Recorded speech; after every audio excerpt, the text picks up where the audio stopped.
ಹೋಗ್ತಾರಲ್ವ, ಹಾಗಾಗಿ ಅಲ್ಲಿ ನನಗೆ ಬಿಟ್ಟು ಹೋಗ್ತೀನಿ ಅಂತ ಹೇಳಿದರು. ಹಾಗಾಗಿ ಅಂದರೆ ಇದು ಎಲ್ಲಿ ಬೀಳ್ತಿತ್ತೋ ಗೊತ್ತಿಲ್ಲ, ಸಿಗ್ತಾನೆ ಇರಲಿಲ್ಲ. ಬಟ್ ಬೆಳಿಗ್ಗೆ ನೋಡಿ ಚೆಂದಾಗ ಅವ್ರದ್ದು ಹೆಲ್ಪ್ ತಗೊಂಡಿದ್ದೆ, ಅವರು ಹೇಳಿದರು ಅಷ್ಟೇ.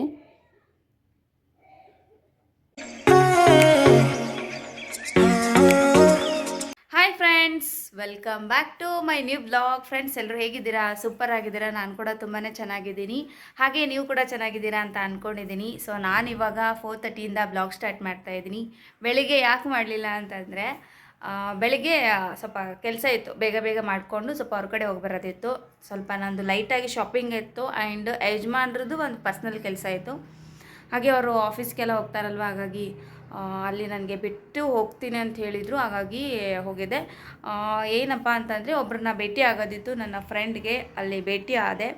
ಸೊ ಅಲ್ಲಿ ನಾನು ಬ್ಲಾಗ್ ಮಾಡಲಿಲ್ಲ. ಬಟ್ ಕೆಲವೊಬ್ಬರಿಗೆ ಮುಜುಗರ ಅಂತ ಇರುತ್ತಲ್ವ, ಹಾಗಾಗಿ ಅಲ್ಲಿ ಬ್ಲಾಗ್ ಮಾಡಲಿಲ್ಲ. ಹಾಗಾಗಿ ಅಲ್ಲೆಲ್ಲ ಶಾಪಿಂಗ್ ಎಲ್ಲ ಮುಗಿಸ್ಕೊಂಡೆ. ಆಮೇಲೆ ಅಮ್ಮಗೆ ಕೆಲವೊಂದು ಫ್ರೂಟ್ಸ್ ಎಲ್ಲ ಬೇಕಾಗಿತ್ತು, ಫ್ರೂಟ್ಸ್ ತೊಗೊಂಡೆ. ಅವಳದು ಡಿಮ್ಯಾಂಡ್ ಅಂದರೆ ಡಿಮ್ಯಾಂಡು. ನಿನ್ನೆ ಸೊ ಜಾಮೂನ್ ಮಾಡು ನೈಟ್ ಅಂತ ಹೇಳಿದ್ದು, ಹಾಗಾಗಿ ಜಾಮೂನ್ ಮಾಡಿದೆ. ಅದು ಎಷ್ಟು ನೈಟ್ ಆದ್ರೂ ಕೂಡ ಪರವಾಗಿಲ್ಲ, ಮಾಡಬೇಕು ಅಂತ ಹೇಳಿದ್ದು ಮಾಡಿದೆ. ಬಟ್ ನೋಡಿದ್ದೀರಲ್ವ, ಜಾಮೂನಲ್ಲಿ ತಿಂತಾಯಿದ್ರೆ ಸ್ವಲ್ಪ ಆಲ್ಮೋಸ್ಟ್ ಮನೆಯಲ್ಲೇ ಮಾಡ್ಕೊಳ್ತೀನಿ. ಯಾಕಂದರೆ ಹೊರ್ಗಡೆ ತೊಗೊಂಡು ಬಂದು ತಿಂದರೆ ಅವರು ಸೋಸ್ತಾರೋ ಇಲ್ವೋ, ಆಮೇಲೆ ಚೆಕ್ ಮಾಡ್ತಾರೋ ಇಲ್ವೋ, ಎಷ್ಟು ದಿನದಿಂದ ಇರುತ್ತೋ ಅದು ಹಿಟ್ಟು, ಸೊ ಯಾರು ನೋಡಲ್ಲ. ಸೊ ಮಾಡೋದೊಂದೇ ಹತ್ತಿರುತ್ತೆ ಅವರಿಗೆ, ಮಾಡ್ತಾ ಇರ್ತಾರೆ. ಬಟ್ ನಮಗೆ ತೊಗೊಂಡು ಬಂದು ತಿನ್ನೋರಿಗೆ ಈ ಥರ ಎಲ್ಲ ಲೈವಾಗಿ ನೋಡಿದಾಗ ತುಂಬ ಕಷ್ಟ ಆಗುತ್ತೆ. ಬಟ್ ನನಗೆ ತುಂಬ ಒಂಥರ ಅನಿಸ್ಬಿಡ್ತು, ಮೈಯೆಲ್ಲ ಜುಮ್ ಅಂತ ಅನ್ನಿಸ್ತು. ಏನಾದರೂ ತೊಗೊಂಡು ಬಂದು ತಿನ್ನಬೇಕು ಅಂದರೆ ಎಷ್ಟು ಕಷ್ಟ ಅಲ್ಲ ಅಂತ ಹೇಳ್ಬಿಟ್ಟು. ಹಾಗಾಗಿ ಸ್ವಲ್ಪ ಆದಷ್ಟು ಕೇರ್ಫುಲ್ಲಾಗಿ ಚೆಕ್ ಮಾಡಿ ನೋಡಿ ತಿನ್ನಿ. ಆಮೇಲೆ ಆಲ್ಮೋಸ್ಟ್ ಮನೆಯಲ್ಲೇ ಮಾಡ್ಕೊಳ್ತೀನಿ. ಬರಲ್ವಾ, ಟ್ರೈ ಮಾಡಿ. ಒಂದು ಸಾರಿ ಕೆಡುತ್ತೆ, 2 ಸಾರಿ ಕೆಡುತ್ತೆ, ಪದೇ ಏನು ಕೆಡೋದಿಲ್ಲ. ಹಾಗಾಗಿ ಟ್ರೈ ಮಾಡಿ. ಇದೇ ಅಂತಲ್ಲ, ಬಟ್ ಯಾವುದೇ ಒಂದು ಸ್ನ್ಯಾಕ್ಸ್ ಐಟಮ್ ಆದ್ರೂ ಆಲ್ಮೋಸ್ಟ್ ಮನೆಯಲ್ಲೇ ಮಾಡಿಕೊಂಡು ತಿನ್ನಿ. ಸೊ ನನಗೆ ಕೂಡ ಅದನ್ನೇ ಫಾಲೋ ಮಾಡಬೇಕು ಇನ್ನು ಮುಂದೆ. ನೋಡಿದಾಗೆಲ್ಲ ಸ್ವಲ್ಪ ಎಚ್ಚರ ಆಗಿಬಿಡ್ತೀವಿ, ಆಮೇಲೆ ಮತ್ತೆ ಯಥಾ ರೀತಿ ಹಾಗೆ ಹೋಗ್ಬಿಡ್ತೀವಿ, ಹೌದಲ್ವ? ನನಗೂ ಎಷ್ಟೋ ಸಾರಿ ಹೀಗೆ ಅನಿಸೋದು. ಆದರೆ ಆಲ್ಮೋಸ್ಟ್ ಟ್ರೈ ಮಾಡ್ತೀನಿ ನಾನು ಕೂಡ. ಸೊ ಗೈಸ್, ಹಾಗಾಗಿ ಸ್ವಲ್ಪ ಸ್ನ್ಯಾಕ್ಸ್ ತೊಗೊಂಡು ಬಂದೆ ಅಮ್ಮಗೆ. ಸ್ವಲ್ಪ ನಂದು ಇದು ಚೈನ್ ಕಟ್ ಆಗಿಬಿಟ್ಟಿತ್ತು, ಮಂಗಲೆ ಚೈನು. ಬಟ್ ನಾನು ಇದು ಮಾಡಿಸುವಾಗಲೇ ಹೇಳಿದರು, ಸ್ವಲ್ಪ ಇದೆಲ್ಲ ಭಾಳ ಸವದಿದೆ, ಇದನ್ನು ಹಾಕಿಬಿಟ್ಟು ಬೇರೆ ತೊಗೊಳ್ತೀರಾ ಅಥವಾ ಇದನ್ನೇ ಚೆನ್ನಾಗಿರುವಂಥದ್ದು ಕ್ಲಿಪ್ ಮಾಡಿಸಿ ಇದಕ್ಕೆ ಗ್ರಿಪ್ ಇರೋದು ಅಂತ ಹೇಳಿದರು. ಬಟ್ ನಾನು ಈಗ ಸದ್ಯಕ್ಕೆ ಬೇಡ, ಸ್ವಲ್ಪ ಹೋಗಲಿ ಆಮೇಲೆ ಮಾಡಿಸ್ತೀನಿ ಅಂತ ಹೇಳಿದ್ದೆ ಅವರಿಗೂ ಕೂಡ. ಬಟ್ ಏನಂದರೆ ನಾನು ನೋಡೇ ಇಲ್ಲ ಇನ್ನೂ. ಏನಂದರೆ ಸ್ವಲ್ಪ ನೋಡಿದ್ದಲ್ಲೇ ಚಲೋ ಆಯಿತು ಅಂತ ಅನಿಸುತ್ತೆ. ಬೆಳಿಗ್ಗೆ ಎದ್ದು ಸ್ವಲ್ಪ ಇದನ್ನು ವಾಶ್ ಮಾಡಬೇಕು ಅಂತ ಅಂದ್ಕೊಂಡೆ ಚೈನು. ಬಟ್ ನೋಡ್ತೀನಿ, ಇದು ಏನಿದೆ ಫುಲ್ ಕಟ್ಟಾಗಿಬಿಟ್ಟಿದೆ. ಇದು ನನ್ನ ಕೈಯಿಂದ ಬ್ರಷ್ ಮಾಡಿದ್ದೀನಿ, ಈಗ ಕಟ್ಟಾಗಿಬಿಟ್ಟು ಇನ್ನೊಂದು ಹಾಕ್ಕೊಂಡು ಇವತ್ತು ನಾನು ಏನಾದರೂ ಹೊರಗಡೆ ಹೋಗಿದ್ದೆ ಅಂತಂದರೆ ಇದು ಎಲ್ಲಿ ಬೀಳ್ತಿತ್ತೋ ಗೊತ್ತಿಲ್ಲ, ಸಿಗ್ತಾನೆ ಇರಲಿಲ್ಲ. ಬಟ್ ಬೆಳಿಗ್ಗೆ ನೋಡಿ ಚೆಕ್ ಮಾಡಿರೋದ್ರಿಂದ ಸೇಫ್ಟಿ ಅಂತ ಹೇಳ್ಬೋದು. ಸೊ ಇದು ಮಾಡಿಸ್ಲಿಕ್ಕೆ ಹಾಕಬೇಕು ಅಂತ ಹೋಗಿದ್ದೆ. ಬಟ್ ಆದರೆ ತುಂಬ ಕಾಸ್ಟ್ಲಿ. ಈಗೆಲ್ಲ 1 ಗ್ರಾಮ್ ಗೋಲ್ಡಿಗೆ ಎಷ್ಟು ದುಡ್ಡಿದೆ ಗೊತ್ತಾ? 150 ಅಂದರೆ 15,000. ಹಾಗಾಗಿ ಬೇಡ ಸದ್ಯಕ್ಕೆ ಅಂತ ಹೇಳಿಬಿಟ್ಟು ಹೀಗೆ ತೊಗೊಂಡು ಬಂದಿದ್ದೀನಿ. ಇಲ್ಲಿ ನಮ್ಮ ಊರಲ್ಲಿ ಲೋಕಲ್ ಮಾಡ್ತಾರೆ, ಅವ್ರ ಹತ್ರನೇ ಹಾಕ್ಸೋಣ ಅಂತ ಅಂದ್ಕೊಂಡಿದ್ದೀನಿ. ಬಟ್ ಅವರಿಗೆ ಈಗೊಂದು ಸಾರಿ ಕೂಡ ಹೇಳಿದ್ದೆ, ಇನ್ನೊಂದು ಸರಿ ಏನಾದರೂ ಅದು ಕಟ್ಟಾಗೋ ಚಾನ್ಸಸ್ ಜಾಸ್ತಿನೇ ಇದೆ, ಅವಾಗವಾಗ ನೀವು ನೋಡ್ಕೋತಾ ಇರಿ ಅಂತ ಅವರು ಕೂಡ ಹೇಳಿದರು ನನಗೆ. ಹಾಗಾಗಿ ಓಕೆ ಅಂತ ಹೇಳಿದ್ದೆ ಅವರಿಗೂ ಕೂಡ. ಬಟ್ ಏನಂತಂದರೆ ನೀವು ನಿಜವಾಗ್ಲೂ ನಂಬಲ್ಲ, ಅವರು ಇವಾಗಲಾದರೂ ಕಾಲ್ ಮಾಡಿಬಿಟ್ಟು ಅದು ಚೈನು ನಿಮ್ಮದು ಕಟ್ಟಾಗೋ ಚಾನ್ಸಸ್ ಜಾಸ್ತಿನೇ ಇದೆ, ಬಟ್ ನೋಡಿಕೊಂಡು ನೀವು ಹಾಕ್ಕೊಳ್ಳಿ, ಹೊರಗಡೆ ಹೋದರೆ ಏನಾದರೂ ಸೇಫ್ಟಿ ಒಳಗಡೆ ಪಿನ್ಸ್ ಆ್ಯಡ್ ಮಾಡಿ ಅದಕ್ಕೆ ಅಂತ ಹೇಳ್ತಾರೆ. ಯಾರು ಹೇಳ್ತಾರೆ ಈಗೆಲ್ಲ? ಯಾವ ಗೋಲ್ಡ್ ಶಾಪ್ದವರು ಕೂಡ ಹೇಳಲ್ಲ. ಬಟ್ ಊರಲ್ಲಿ ನಾನು ಮಾಡಿಸ್ಲಿಕ್ಕೆ ಹಾಕ್ತೀನಲ್ವ, ಡೈಲಿ ಏನೇ ತೊಗೊಂಡ್ರು, ನಾನು ಏನೇ ಮಾಡಿಸಿದ್ರು ಅವ್ರ ಹತ್ರನೇ ಮಾಡಿಸೋದು. ಒಂದು ಕೇಸ್ ಡಿಸೈನ್ ನನಗೆ ಇಷ್ಟ ಆಗಲಿಲ್ಲ ಅಂತಂದರೆ ಹೋಗಿ ನನಗೋಸ್ಕರ ಪರ್ಚೇಸ್ ಮಾಡಿ ತೊಗೊಂಡು ಬಂದು ಕೊಡ್ತಾರೆ. ಸೊ ಹಾಗಾಗಿ ಅವ್ರ ಹತ್ರನೇ ಹೋಗಿ ಇದನ್ನು ಮಾಡಿಸೋಣ ಅಂತ ಅಂದ್ಕೊಂಡಿದ್ದೀನಿ. ಹಾಗಾಗಿ ಒಂದು 2 ಡೇಸ್ ಆಗುತ್ತೋ 3 ಡೇಸ್ ಆಗುತ್ತೋ ಗೊತ್ತಿಲ್ಲ. ಬಟ್ ಆಲ್ಮೋಸ್ಟ್ ಇದನ್ನು ನೋಡ್ಕೊಳ್ತಾ ಇರಬೇಕು. ಹೊರಗಡೆ ಹೋದರೆ ಹೀಗೆ ಭಾಳ ಸೇಫ್ಟಿಯಾಗಿ ಹಾಕ್ಕೊಳ್ತೀನಿ ನಾನು. ತುಂಬ ಪಿನ್ಸನ್ನು ಆ್ಯಡ್ ಮಾಡ್ಕೊಳ್ತೀನಿ, ಒಳಗಡೆ ಹಾಕ್ಬಿಟ್ಟು ಒಳಗಡೆಯಿಂದ ಒಂದು ಪಿನ್ ಆ್ಯಡ್ ಮಾಡ್ತೀನಿ, ಆವಾಗ ಅದು ಕರೆಕ್ಟಾಗಿ ಕೂತ್ಕೊಳ್ಳುತ್ತೆ. ಇಲ್ಲದೆ ಹೋದರೆ ಯಾವಾಗ ಬೀಳುತ್ತೋ ಗೊತ್ತಿಲ್ಲ. ಫುಲ್ ಕಟ್ಟಾಗಿದೆ ಗೈಸ್, ನಿಮಗೆ ತೋರಿಸಿದ್ರೆ ಕಾಣಿಸಲ್ಲ. ಇದು ನೋಡಿ, ಇಲ್ಲಿ ಫುಲ್ ಸೌದು ಹೋಗಿಬಿಟ್ಟಿದೆ. ಇದ್ರದ್ದು ವೇಟಿಗೆ ಇದು ಚೈನು ವೆಯ್ಟು ಕಡಿಮೆ ಇದೆ. ಬಟ್ ಇದು ಮೊದಲೆಲ್ಲ ಕರೆಕ್ಟ್ ಇತ್ತು, ಬಟ್ ಅದು ಸೌದು ಪೂರ್ತಿ ತಳ್ಳಗಾಗ್ಬಿಟ್ಟಿದೆ, ಅವಾಗ ಕಟ್ಟಾಗಿರೋದು. ಸೊ ಹಾಗಾಗಿ ಅವ್ರಿಗೆ ಕಾಲ್ ಮಾಡಿದೆ. ಅವರು ನೀವು ನೆಕ್ಸ್ಟ್ ಟೈಮ್ ಯಾವಾಗಾದ್ರೂ ಬರೋರಿದ್ದರೆ ಅದನ್ನು ತೊಗೊಂಡು ಬನ್ನಿ, ಈ ಕೆಳಗಡೆ ಪಾರ್ಟಿಗೆ ಬೇರೆದು ಏನಾದರೂ ಆ್ಯಡ್ ಮಾಡಿಕೊಂಡು ಹಾಕ್ಕೊಳ್ಳಿ, ಚೈನ್ ಮಾತ್ರ ಅವರಿಗೆ ಕೊಟ್ಟು ಬರಬೇಕು ನಾನು, ಯಾಕಂದರೆ ಮಾಡಿಡಬೇಕಲ್ಲ, ಅದಕ್ಕೆ ಟೈಮು ಬೇಕು. ಆ್ಯಂಡ್ 1 ವೀಕ್ ಆದರೂ ತೊಗೊಂಡು ಮಾಡಿಕೊಡ್ತೀವಿ ಅಂತ ಹೇಳಿದ್ದಾರೆ ಅರ್ಜೆಂಟಲ್ಲಿ, ಹಾಗೇನಿಲ್ಲ. ಸೊ ಏನೋ ತುಂಬ ಎಷ್ಟು 1.5 ಲಕ್ಷ ಹತ್ತತ್ರ ಅಂದರೆ 2 ಲಕ್ಷ ಇವತ್ತು ಲಾಸ್ ಆಗಿರೋದು. ನನ್ನ ಸೇಫ್ಟಿ ಅಂದರೆ ಇಷ್ಟು ನೋಡಿ, ನಾನು ಪ್ರತಿದಿನ ಹಾಕ್ಕೊಂಡಾಗ ನೋಡ್ತಾ ಇರಲಿಲ್ಲ, ನಾನು ಅಷ್ಟೊಂದು ಏನು ನೋಡ್ತಾ ಇರಲಿಲ್ಲ ನಾನು, ಏನೋ ಗೊತ್ತಿಲ್ಲ, ಇವತ್ತು ಸಡನ್ಲಿ ನೋಡಿ ಚೆಕ್ ಮಾಡಿ ಇದು ನಾನು ತೊಳ್ಕೊಬೇಕು, ನೀಟಾಗಿ ವಾಶ್ ಮಾಡಬೇಕು ಅಂದಾಗ ಇವತ್ತು ಯಾಕೋ ವಾಶ್ ಮಾಡಬೇಕು ಅಂತ ಅನಿಸ್ತಾ ಇದೆಯಲ್ಲ ಅಂಥೇಳಿ ನೋಡಿದೆ. ಬಟ್ ಫುಲ್ಲು ಅದು ಹೊರ್ಗಡೆನೇ ಬಂದುಬಿಟ್ಟಿತ್ತು. ಯಾರಾದರೂ ಒಂದು ಹಿಂಗೆ ಸ್ವಲ್ಪ ಚೈನ್ ಹಿಂಗೆ ಎತ್ತಿ ಹಿಂಗೆ ಬಿಟ್ಟಿದ್ರೆ ಕೆಳಗಡೆನೇ ಬಿದ್ದೋಗೋದು. ಎಂಥದ್ದು, ನಾನು ಯಜಮಾನ್ರಿಗೆ ಕೂಡ ಹೇಳಿದ್ದೆ, ನಾನು ಈ ಥರ ಆಗ್ತಾಯಿತ್ತು ನೋಡಿ ಇವತ್ತು ಹೊರಗಡೆ ಹೋದ್ರಿ ಅಂತಂದೆ. ಏನಿಲ್ಲ, ನಿನ್ನ ಲಕ್ಷ್ಮಿ ದುರಸ್ತಿದ್ದಾಳೆ, ಹಾಗಾಗಿ ಕಳ್ಕೊಂಡಿಲ್ಲ ನೀನು ಅಂತ ಹೇಳಿದ್ರು. ಇನ್ನೊಂದು ಏನು ಗೊತ್ತಾ, ನಮ್ಮಲ್ಲಿ ಏನೇ ಕಳ್ಕೊಂಡ್ರೂ ಅಷ್ಟೊಂದು ಟೆನ್ಷನ್ ಏನು ಮಾಡ್ಕೊಳಕ್ಕೆ ಹೋಗಬೇಡ ಅಂತ ಹೇಳ್ತಾರೆ. ಇನ್ನು ಅದು ನಿಜವಾಗ್ಲೂ ಈಗ ತಾಳಿ ಅಂತಲ್ಲ, ದುಡ್ಡಾಗಿರ್ಬೋದು, ಚೈನ್ ಆಗಿರ್ಬೋದು, ಏನಾದರೂ ಕಳ್ಕೊಂಡ್ರೆ ಅವ್ರು ನನಗೆ ಒಂದು ಸಜೆಷನ್ ಹೇಳ್ತಾರೆ, ಕಷ್ಟದಲ್ಲಿರೋರಿಗೆ ಸಿಕ್ಕಿರುತ್ತೆ ತಗೋ ಅಂತ ಹೇಳ್ತಾರೆ. ಸೊ ನನಗೂ ಕೂಡ ಹಾಗೆ ಅನಿಸುತ್ತೆ ಒಂದೊಂದು ಸಾರಿ, ಹೌದಲ್ವಾ? ನನಗೆ ಹಾಗೆ ಅನಿಸೋದು. ಯಾಕಂದರೆ ದೇವ್ರ ಹತ್ರ ಹೋಗಿ ನಾವು ಕೆಲವೊಬ್ರಿಗೆ ಕಷ್ಟ ಇರುತ್ತೆ, ಈಗ ಅಮೌಂಟ್ ಬೇಕಾಗಿರುತ್ತೆ, ಅವ್ರೇನು ಕೇಳ್ತಾರೆ ಹೋಗಿ, ಸೊ ಇವತ್ತು ನನಗೆ ತುಂಬ ಕಷ್ಟ ಇದೆ, ಹೇಗಾದರೂ ಮಾಡಿ ಸಾಲ್ವ್ ಮಾಡು ಅಂತ ಕೇಳಿರ್ತಾರೆ. ಅವಾಗ ಏನಲ್ಲ, ನಮ್ಮಂಥವ್ರು ಯಾವುದಾದ್ರೂ ಕಳ್ಕೊಂಡ್ವಿ ಅಂತಂದರೆ ಅದು ಅವರಿಗೆ ಹೋಗಿ ಸಿಕ್ತು ಅಂದರೆ ಅದು ದೇವರು ಅವರಿಗೆ ಕೊಟ್ಟಿರುವಂಥ ವರ. ಸೊ ನಾವು ಮತ್ತೆ ಬೇಕಾದರೆ ಮಾಡಿಸ್ಕೋಬೋದು, ಅದರಲ್ಲಿ ಏನು ಪ್ರಾಬ್ಲಮ್ ಇಲ್ಲ. ಬಟ್ ಅವರಿಗೆ ಹೇಗಾದರೂ ಮಾಡಿ ಪರಿಹಾರ ಕೊಡಬೇಕು ಅಂದರೆ ದೇವರು ಇದೇ ರೀತಿಯಾಗಿಯೇ ಟ್ರೈ ಮಾಡ್ತಾನೆ ಅಂತ ಹೇಳ್ತಾರೆ. ಎಷ್ಟು ಚೆನ್ನಾಗಿ ಹೇಳ್ತಾರಲ್ಲ. ಸೊ ಒಂದೊಂದು ಸರಿ ತುಂಬ ಶಾಕ್ ಆಗುತ್ತೆ ನೋಡಿ, ನಾವು ಕಳ್ಕೊಳ್ಳೋದ್ರಲ್ಲೂ ಒಂದು ಖುಷಿ ಇದೆ ಅನ್ನೋದಕ್ಕೆ ಇದೇ ಸಾಕ್ಷಿ. ಕೆಲವೊಬ್ಬರು ಚೈನ್ ಕಳೀತಲ್ಪ ಅಂಥೇಳಿ ತುಂಬ ಅಳ್ತಿರ್ತಾರೆ. ಕೆಲವೊಬ್ರಿಗೆ ಯಾರಿಗೇನು ಕಷ್ಟ ಇರುತ್ತೋ ಅಂಥವ್ರಿಗೆ ಸಿಕ್ಕಿದೆ ಅಂಥೇಳಿ ನಾವು ಖುಷಿ ಪಡಬೇಕಂತೆ. ಹಾಗಾಗಿ ಸೊ ಇವರು ಹೇಳ್ತಾರೆ, ಕೆಲವೊಂದು ಚೈನ್ಗಳು ಕಳೆದು ಮಣ್ಣಲ್ಲಿ ಮಣ್ಣಾಗಿ ಹೋಗುತ್ತಲ್ಲ ಅಂಥೇಳಿ ಯೋಚನೆ ಮಾಡಬಾರ್ದು. ಬಿಕಾಸ್ ಅದಂಥ ಚೈನ್ಗಳು ಯಾವತ್ತೂ ಕಳೆಯಲ್ಲ. ಯಾರಿಗಾದರೂ ಒಬ್ಬರಿಗೆ ಕಷ್ಟದಲ್ಲಿರೋರಿಗೆ ಸಿಕ್ಕೇ ಸಿಗುತ್ತೆ ಡೆಫಿನೆಟ್ಲಿ. ಇದು ನನ್ನ ಅನಿಸಿಕೆ ಆ್ಯಂಡ್ ನಮ್ಮ ಯಜಮಾನ್ರದ್ದು ಕೂಡ ಅನಿಸಿಕೆ. ಯಾರೇನೇ ಕಲ್ಕೊಂಡ್ರು ಸೊ ಬೇಜಾರು ಮಾತ್ರ ಮಾಡ್ಕೊಳ್ಳೋಕೆ ಹೋಗಬೇಡಿ. ಅವರಿಗೆ ಒಂದು ವರ ಕೊಟ್ಟರೆ ನಿಮಗೂ ಕೂಡ ಒಂದು ವರ ಕೊಡ್ತಾನೆ ದೇವರು ಅಂತ ನಾನು ಕೂಡ ನಂಬಿದ್ದೀನಿ. ಸತ್ಯನೂ ಕೂಡ, ಇದು 100ಕ್ಕೆ 100 ಸತ್ಯನೇ. ಸೊ ಯಾರಿಗೆಲ್ಲ ಇದು ಸತ್ಯನೋ ನಂಬಿದ್ದೀರಾ ಅನ್ನೋದು ನನಗೆ ಕೂಡ ತಿಳಿಸಿ, ಓಕೆ? ಸೊ ಇದಿಷ್ಟು ಮಾಡಿಸ್ಕೊಂಬರ್ಬೇಕು, ನೆಕ್ಸ್ಟ್ ವೀಕು ಹೋಗಿ ಮಾಡಿಸ್ಕೊಂಬರ್ಬೇಕು ಅಂತ ಅಂದ್ಕೊಂಡಿದ್ದೀನಿ. ನೋಡೋಣ ಏನಾಗುತ್ತೆ. ಸೊ ಆಲ್ಮೋಸ್ಟ್ ಇದು ಜೋಪಾನವಾಗಿ ಇಟ್ಕೋಬೇಕು ಅಂದರೆ ತುಂಬ ಕಷ್ಟ. ಯಾಕಂದರೆ ನಾನು ಜಾಸ್ತಿ ಏನು ನೋಡ್ಕೊಳ್ಳಲ್ಲ, ಏನು ಕಳೆದ್ರೂ ಅಷ್ಟೊಂದು ಟೆನ್ಷನ್ ಮಾಡ್ಕೊಳ್ಳಲ್ಲ ನಾನು. ಅದು ಒಂದು ಪ್ರಾಬ್ಲಮ್ಮು ನಮ್ಮ ಮನೆಯಲ್ಲಿ. ಸೊ ಗೈಸ್, ಹಾಗೆ ಇದುವರೆಗೂ ಯಾರೆಲ್ಲ ನಮ್ಮ ಚಾನಲನ್ನು ಸಬ್ಸ್ಕ್ರೈಬ್ ಮಾಡ್ಕೊಂಡಿಲ್ಲ ಅಂತಂದರೆ ಪ್ಲೀಸ್ ಸಬ್ಸ್ಕ್ರೈಬ್ ಮಾಡ್ಕೊಳ್ಳಿ. ಆ್ಯಂಡ್ ನೀವು ಸಬ್ಸ್ಕ್ರೈಬ್ ಮಾಡ್ಕೊಳ್ಳೋದ್ರಿಂದ ನನ್ನ ಪ್ರತಿಯೊಂದು ನೋಟಿಫಿಕೇಷನ್ ಫಸ್ಟ್ ನಿಮಗೆ ಬರುತ್ತೆ, ಓಕೆ ಗೈಸ್? ಹಾಗೆ ಇವತ್ತು ನಾನು ಬ್ಲಾಗು 4:30 ಸ್ಟಾರ್ಟ್ ಮಾಡ್ತಾಯಿದ್ದೀನಿ. ಸೊ ಇನ್ನೊಂದು ಏನು ಗೊತ್ತಾ, ನಮ್ಮ ಅತ್ತೆ ಇಲ್ಲದೇ ನಾನು ಇವತ್ತು ಫಾರ್ ದ ಫಸ್ಟ್ ಟೈಮ್ ನಾನು ತುಪ್ಪ ಮಾಡಿದ್ದೀನಿ. ಇಲ್ಲಿ ಹಾಲು ಕೊಡ್ತಾರೆ, ಚೆನ್ನಾಗಿ ಕೊಡ್ತಾರೆ, ತುಂಬ ಒಳ್ಳೆಯ ವ್ಯಕ್ತಿ. ಆ್ಯಂಡ್ ಹಾಗಾಗಿ ಸೊ ಅವ್ರ ಹತ್ರನೇ ನಾನು ಹಾಲು ತೊಗೊಳ್ಳೋದು. ಬಟ್ ಹಾಲು ಚೆನ್ನಾಗಿ ಕೊಡ್ತಾರಲ್ವ, ಹಾಗಾಗಿ ಕೆನೆ ಕೂಡ ಅಷ್ಟು ಫಸ್ಟ್ ಕ್ಲಾಸಾಗಿ ಕೆನೆ ಬರುತ್ತೆ. ಆ ಕೆನೆದಿಂದನೇ ನಾನು ಫಾರ್ ದ ಫಸ್ಟ್ ಟೈಮ್ ತುಪ್ಪ ಮಾಡಿರೋದು ತೋರಿಸ್ತೀನಿ ನೋಡಿ. ಯಾರಿಗೆಲ್ಲ ಫಸ್ಟ್ ಟೈಮ್ ತುಪ್ಪ ಮಾಡಿದ್ದೀರೋ ಯಾವ ಥರ ಫೀಲ್ ಆಗಿದೆ ನಿಮಗೆ ನನ್ನ ಜೊತೆ ಶೇರ್ ಮಾಡ್ಕೊಳ್ಳಿ. ಯಾಕೆಂದರೆ ಅದು ಕರೆಕ್ಟ್ ಆಗಿದೆಯೋ ಇಲ್ಲೋ ನನಗಂತೂ ಗೊತ್ತಿಲ್ಲ. ಅದು ಹೆಂಗಾದರೂ ನಾವು ಊಟ ಮಾಡಲೇಬೇಕು. ಇವರು ನಮ್ಮ ಯಜಮಾನ್ರಿಗೆ ಕೇಳಿದೆ ಹೆಂಗೆ ಕಾಸ್ತಾರೆ ಅಂತ ಹೇಳ್ಬಿಟ್ಟು.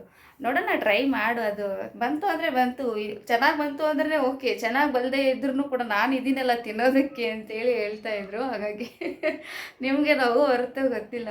ನಮ್ಮ ಮನೆಯಲ್ಲಿ ಮಾತ್ರ ಅವ್ರು ಅನ್ನೋ ಮಾತಿಗೆ, ನಾನು ಮಾಡೋ ಆ್ಯಕ್ಟಿಂಗ್ಗೆ ಅವರು ತುಂಬ ಬಿದ್ದು ನಗ್ತಾರೆ, ಹೌದಲ್ವ? ನಾನು ಏನೇ ಮಾಡಿದ್ರು ನೀವು ಇದ್ದೀರಲ್ಲ ತಿನ್ನೋದಕ್ಕೆ ಅಂಥೇಳಿ ಅವರಿಗೆ ರೇಗಿಸ್ತಾ ಇರ್ತೀನಿ. ಆಮೇಲೆ ಸೊ ಅವರು ನೀನು ಮಾಡ್ತೀಯಾ, ಬಟ್ ಏನಂದರೆ ಮಾಡುವಾಗ ಮುಂಚೆ ಸ್ವಲ್ಪ ನಿನಗೆ ಭಯ, ಅದಾದಮೇಲೆ ನಿನಗೆ ಒಂದು ಸರಿ ನಿನ್ಗೆ ಗೊತ್ತಾಯಿತು ಅಂದರೆ ಡೈಲಿ ನೀನು ಅದೇ ಕೆಲಸ ಮಾಡೋದು ಅಂತ ಹೇಳ್ತಾ ಇರ್ತಾರೆ. ಹೌದು, ಆ್ಯಕ್ಚುಲಿ ನಾನು ಮಾಡಬೇಕಾದ್ರೆ ಸ್ವಲ್ಪ ಭಯ, ನರ್ವಸ್, ಏನೋ ಒಂದು ಈಗ ತುಪ್ಪದ ರೇಟ್ ಎಲ್ಲ ತುಂಬ ಜಾಸ್ತಿ ಇದೆ, 800-1000 ಏನೋ ಇರ್ಬೋದು. ಬಟ್ ಈಗ ನಾನು ಮಾಡಿರೋದೊಂದು 250 ಗ್ರಾಮ್ಸ್ ಏನೋ ಇರ್ಬೋದು ಅಂತ ಅಂದ್ಕೊಂಡಿದ್ದೀನಿ. ಬನ್ನಿ ತೋರಿಸ್ತೀನಿ. ಸೊ ಇಲ್ಲಿ ತುಪ್ಪ ಮಾಡಿದ್ದೀನಿ ಫಾರ್ ದ ಫಸ್ಟ್ ಟೈಮ್. ನಮ್ಮ ಅತ್ತೆ ಹೆಲ್ಪು ಒಂದು ಸರಿ ಲಾಸ್ಟ್ ಟೈಮ್ ಬಂದಾಗ ಅವ್ರದ್ದು ಹೆಲ್ಪ್ ತೊಗೊಂಡಿದ್ದೆ, ಅವರು ಹೇಳಿದರು ಅಷ್ಟೇ. ಸೊ ಈ ಥರ ಬಂದಿದೆ ನೋಡಿ ತುಪ್ಪ. ಗೊತ್ತಿಲ್ಲ ನನಗೆ ಹೆಂಗೆ ಕಾಯಿಸ್ಬೇಕು, ಹೀಗೆ ಕಾಯಿಸ್ಬೇಕಾ ಅಥವಾ ಬೇರೆ ಥರ ಕಾಯಿಸ್ಬೇಕಾ ಅಂತ. ನೋಡೋಣ, ಟ್ರೈ ಮಾಡಿದ್ದೀನಿ. ಚೆನ್ನಾಗಿ ಬಂತು ಅಂದರೆ ಇದೇನೇ ಫಾಲೋ ಮಾಡ್ತೀನಿ. ಚೆನ್ನಾಗಿ ಬಂದಿಲ್ಲ ಅಂತಂದರೆ ಮತ್ತೆ ಯಾರ್ದಾದ್ರೂ ಕೇಳಿ ಫಾಲೋ ಮಾಡ್ತೀನಿ. ಓಕೆ, ಸೊ ಈ ಥರ ಇದೆ ನೋಡಿ. ಯಾರೆಲ್ಲ ಫಸ್ಟ್ ಟೈಮ್ ತುಪ್ಪ ಕಾಯಿಸ್ತೀರಾ ಭಯ ಪಡೋಕ್ಕೆ ಹೋಗಬೇಡಿ. ಸ್ಮೆಲ್ ನೋಡೋಣ ಬನ್ನಿ. ಓಕೆ, ತುಪ್ಪ ಥರನೇ ಬಂದಿದೆ. ಇಷ್ಟಿದೆ ನೋಡಿ. ಇಷ್ಟು ಆಗ್ಬೋದೇನೋ. ಒಂದು ಹಾಲು ಮಾಡಿಕೊಂಡು, ಮೊಸರು ಮಾಡಿಕೊಂಡು, ಮಜ್ಜಿಗೆ ಮಾಡಿಕೊಂಡು, ಅವರಿಗೆ ಜಾಸ್ತಿ ಹಾಲು ಕುಡಿಸ್ತೀನಿ ನಾನು. ಆ್ಯಕ್ಚುಲಿ ಒಂದೊಂದು ಕಪ್ ಮೇಲೆ ಒಂದೊಂದು ಸರಿ ಒಂದೊಂದು ಗ್ಲಾಸ್ ಹಾಲು ಕುಡಿಸ್ತೀನಿ. ಇಷ್ಟು ಮಾಡಿಕೊಂಡು ಇಷ್ಟು ತುಪ್ಪನ ತೆಗ್ದಿದ್ದೀನಿ. ಸೊ ಗ್ರೇಟ್ ಅಲ್ವಾ? ಹೆಂಗಾದ್ರೂ ನಾವು ಹಾಳು ಮಾಡಲ್ಲ ಹೆಣ್ಮಕ್ಳು. ಯಾವ ರೀತಿಯಿಂದ ಆದ್ರೂ ನಾವು ಉಳಿಸ್ತೀವಿ. ಓಕೆ, ಸೊ ಗೈಸ್, ಈಗ ನಾನು ತುಪ್ಪ ಅದನ್ನು ನೀಟಾಗಿ ಸೋಸ್ಕೊಂಡು ಒಂದು ಬಾಕ್ಸಲ್ಲಿ ಎತ್ತಿಡ್ತೀನಿ. ಬಿಸಿ ಬಿಸಿ ರೈಸ್ ಜೊತೆ ತುಪ್ಪ ಆದರೆ ತುಂಬ ಸಖತ್ತಾಗಿರುತ್ತೆ. ರೈಸು ಆ್ಯಂಡ್ ಇದು ಏನು ಹಿಂಡಿ, ಶೇಂಗಾದ ಹಿಂಡಿ, ಅದ್ರ ಜೊತೆ ಆದರೆ ಸಖತ್ತಾಗಿರುತ್ತೆ ಟೇಸ್ಟ್ ಮಾತ್ರ. ಸೊ ಇದಿಷ್ಟು ಸೋಸ್ಬಿಟ್ಟು ಅದಾದಮೇಲೆ ಸಿಗ್ತೀನಿ. ಓಕೆ ಫ್ರೆಂಡ್ಸ್, ಫೈನಲಿ ತುಪ್ಪನ ಏನು ಇದು ತುಪ್ಪಕ್ಕಂತಲೇ ಹೇಳಿ ನಾನು ತರಿಸ್ಕೊಂಡಿದ್ದೆ. ಭಾಳ ದಿನ ಆಗಿತ್ತು, ಬಟ್ ಇವಾಗ ಯೂಸ್ ಮಾಡ್ತಾಯಿದ್ದೀನಿ. ಸ್ವಲ್ಪ ಕಡಿಮೆನೇ ಇದೆ ಅಲ್ವಾ ತುಪ್ಪ, ಇದಕ್ಕೆ ಆ್ಯಡ್ ಆಗುತ್ತೆ. ಬಟ್ ಪಾಕ್ಯುಲದಷ್ಟು ನಡೆಯುತ್ತೆ. ಸೊ ಇದರಲ್ಲಿ ನಾನು ತುಪ್ಪನ ಹಾಕಿದ್ದೀನಿ. ಅಷ್ಟಿದೆ ನೋಡಿ.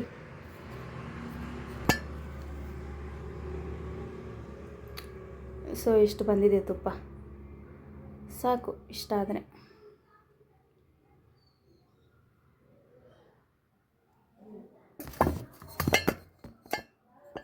ಸೊ ಯಾರ್ದು ಹೆಲ್ಪ್ ಇರಲಾರ್ದೇ ನಾನು ತುಪ್ಪ ಕಾಯಿಸಿದ್ದೀನಿ ಅಂದರೆ ನಮ್ಮ ಅತ್ತೆ ತುಂಬಾ ನಗ್ತಾರೆ. ಅವರಿಗೆ ಸೊ ಅವ್ರು ಏನು ಮಾಡಿದ್ರು ಅವ್ರಿಗೆ ಹೇಳಿಬಿಟ್ಟೇ ಮಾಡ್ತೀನಿ. ಅವರ ಒಪಿನಿಯನ್ ನಾನು ಕೇಳ್ಕೊಂಡೇ ಮಾಡ್ತೀನಿ. ಹಾಗಾಗಿ ಸೊ ಖುಷಿ ಆಯಿತು ನನಗೆ. ಫಸ್ಟ್ ಟೈಮ್ ಯಾರ್ದು ಹೆಲ್ಪ್ ಇಲ್ಲಾರ್ದೆ ಮಾಡ್ಕೊಂಡಿರೋದು ತುಂಬ ಖುಷಿ ಆಯಿತು. ಸೊ ಅವ್ರಿಗೆ ಬಂದ ಮೇಲೆ ಊಟಕ್ಕೆ ಹಾಕ್ಕೊಡ್ತೀನಿ. ನೋಡೋಣ ಏನಂತಾರೆ, ನೋಡೋಣ. ಓಕೆ,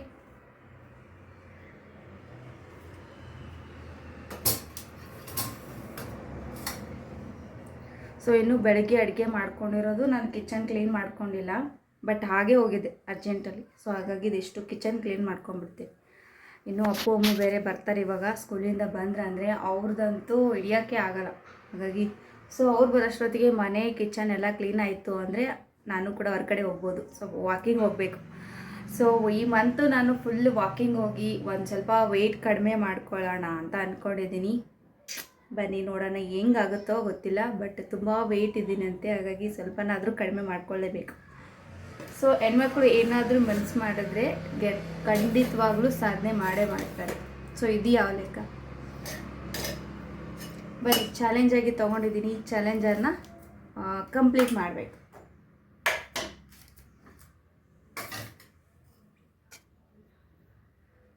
ಸೊ ನಾನು ನಿನ್ನೆ ಜಾಮೂನ್ ಮಾಡಿದ್ನಲ್ಲ, ಹಾಗಾಗಿ ಆ ಜಾಮೂನ್ ಪಾಕೆಟ್ ಓಪನ್ ಮಾಡಿದ್ಮೇಲೆ ಸೋಸಿದ್ಮೇಲೆ ಜಾಮೂನ್ ಮಾಡಬೇಕಂತ ಅಂದ್ಕೊಂಡಿದ್ದೆ.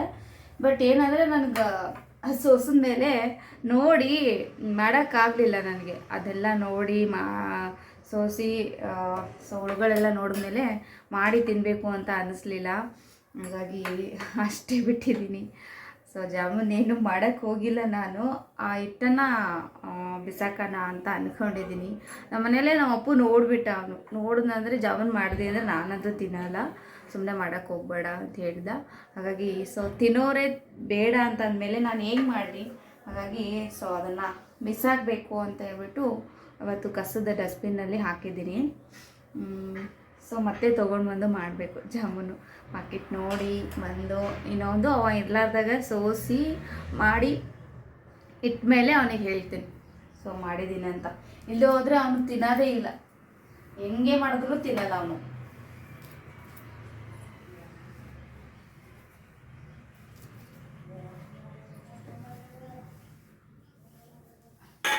ಫ್ರೆಂಡ್ಸ್, ಇಲ್ಲಿ ನೈಟಿಗೆ ನಾನು ಬಜ್ಜಿ ಮಾಡ್ಕೊಳ್ತಾ ಇದ್ದೀನಿ.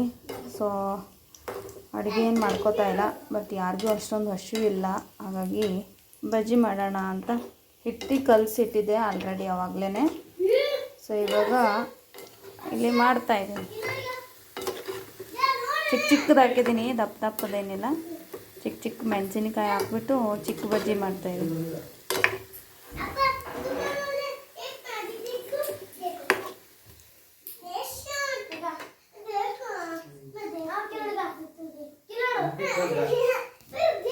ಸೊ ಫ್ರೆಂಡ್ಸ್, ಊಟ ಅಂತೂ ಆಯಿತು. ಇವಾಗ ಜಸ್ಟಾಗಿ ಬಜ್ಜಿ ಮಾಡಿದ್ದೆ. ಯಾಕೋ ಬಜ್ಜಿ ತಿನ್ನಬೇಕು ಅಂತ ಅನ್ನಿಸ್ತು, ಹಾಗಾಗಿ ಬಜ್ಜಿ ಮಾಡಿದ್ದೆ.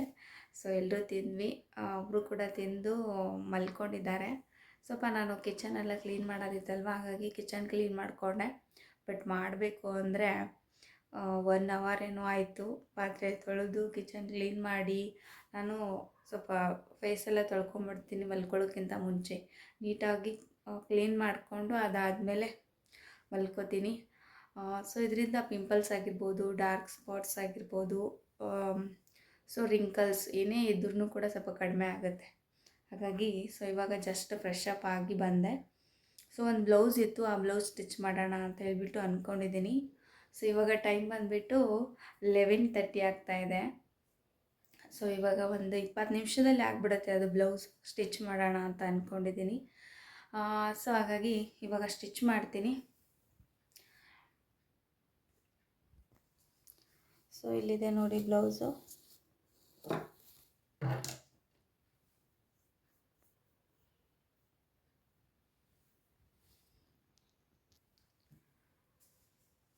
ಸೊ ಗೈಸ್, ಹಾಗಾಗಿ ಈ ವಿಡಿಯೋನ ನಾನು ಇಲ್ಲಿಗೆ ಎಂಡ್ ಮಾಡ್ತಾ ಇದ್ದೀನಿ. ಐ ಹೋಪ್ ಈ ವಿಡಿಯೋ ಇಷ್ಟ ಆಗಿತ್ತು ಅಂದರೆ ಲೈಕ್ ಮಾಡಿ, ಶೇರ್ ಮಾಡಿ, ಹಾಗೆ ಕಮೆಂಟ್ ಮಾಡಿ ಅಂತ ಹೇಳ್ತಾ, ನಾಳೆ ಇನ್ನೊಂದು ಹೊಸ ವಿಡಿಯೋದೊಂದಿಗೆ ಮತ್ತೊಮ್ಮೆ ಸಿಗ್ತೀನಿ. ಅಲ್ಲಿವರೆಗೂ ಟೇಕ್ ಕೇರ್, ಬಾಯ್.